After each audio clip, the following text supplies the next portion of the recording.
Je suis face à quelqu'un dans ma relation amoureuse qui a des ascenseurs émotionnels et je ne sais pas quoi faire.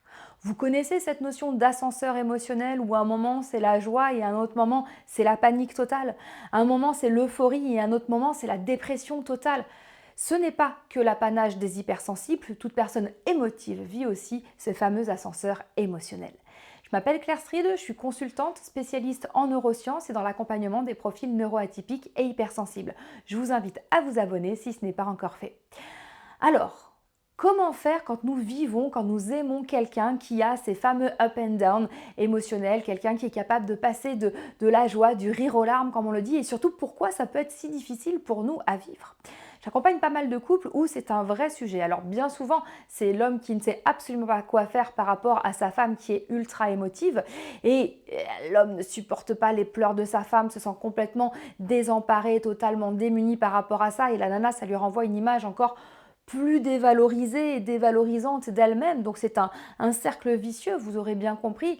Mais j'ai aussi des femmes qui ne savent pas quoi faire face à un homme qui pleure, face à un homme qui monte ses émotions de façon intense, dirons-nous, et qui peut partir vite dans la dépression. Alors pourquoi sommes-nous si mal à l'aise face à ces démonstrations d'émotions? Que ce soit dans le positif comme dans le négatif. On va commencer par parler du positif. Il y a des personnes qui ne savent pas quoi faire avec des manifestations de joie, des manifestations où on exulte, etc. Parce qu'on ne leur a pas appris à parler de leurs émotions et de leurs sentiments.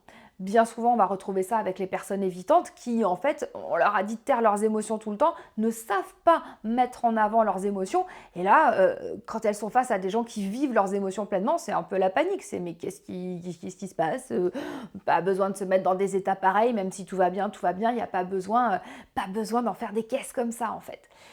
Ça, c'est quand on est sur un côté positif, donc l'autre est plutôt dans une incompréhension, mais peut aussi se sentir dans un inconfort.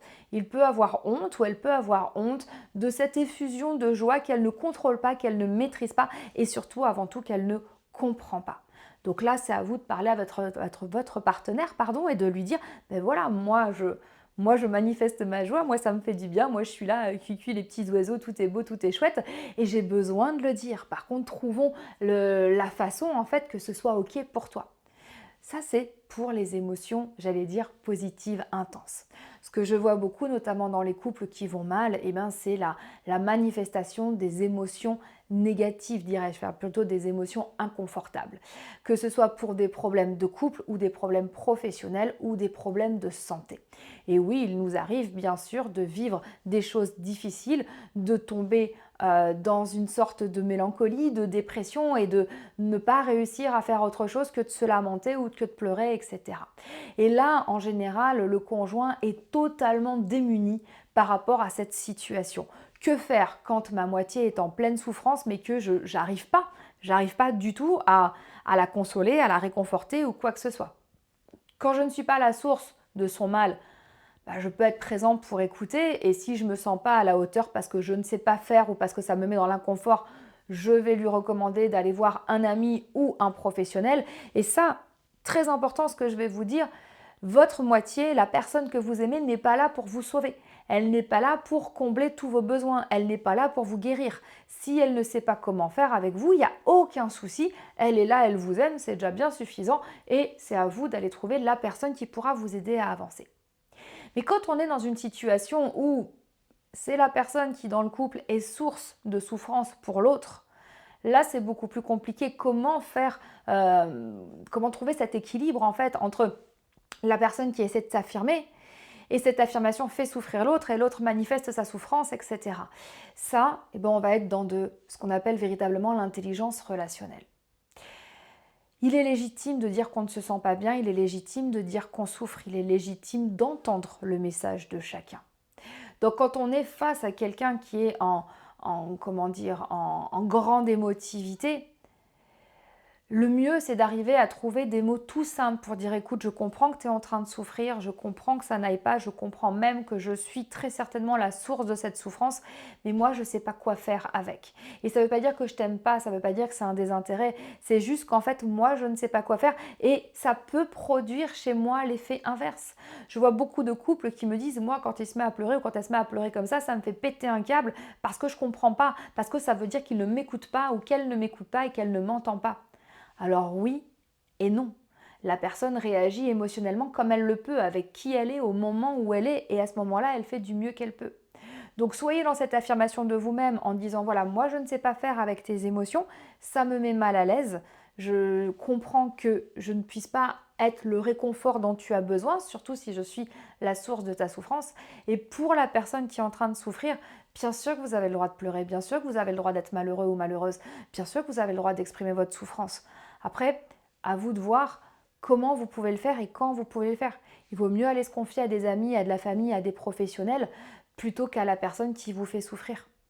Quelqu'un qui ne va pas supporter en fait vos ascenseurs émotionnels ne va pas du tout s'apitoyer en fait devant votre souffrance parce que ce n'est pas son langage, ce n'est pas sa façon de comprendre votre relation, et plus elle vous verra dans le mal-être, plus elle partira. Donc je sais que c'est quelque chose de très très difficile, ces fameux ascenseurs émotionnels, et ce n'est pas l'apanage des hypersensibles, comme je vous le disais, ça arrive aussi aux personnes ultra émotives qui ne sont pas forcément hypersensibles. Quoi qu'il en soit, cette gestion des émotions dans la relation est quelque chose d'extrêmement important. Écoutez-vous, toutes vos émotions sont légitimes, mais soyez vraiment en conscience de ce qui est possible de vivre pour l'un comme pour l'autre. L'autre ne peut pas tout recevoir, il ne peut pas se prendre ce tsunami émotionnel que vous lui déversez, qui déjà vous dévaste de l'intérieur. Et effectivement, il y a ce que vous prenez à l'intérieur et ce que vous rebalancez à l'extérieur, et c'est normal, mais l'autre ne peut pas tout recevoir comme ça parce qu'il ne sait déjà pas gérer ces choses-là. Et on le voit beaucoup dans les relations avec les personnes évitantes. Les personnes évitantes, elles ne savent pas du tout quoi faire avec ce flot d'émotions qui arrive là et qui fait «Oh, mon Dieu, au secours, qu'est-ce que c'est que ça? Je ne sais absolument pas quoi gérer». Et donc, leur stratégie, ça va être de fuir.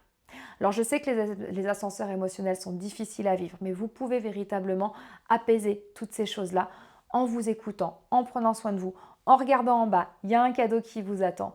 Et je vous garantis que vous pouvez bien vivre vos émotions par rapport à toutes les situations de votre existence. Elles sont légitimes, elles ont un vrai rôle à jouer. À vous de voir comment les vivre du mieux possible en vous préservant et en préservant votre entourage. Merci d'avoir suivi cette vidéo et à bientôt.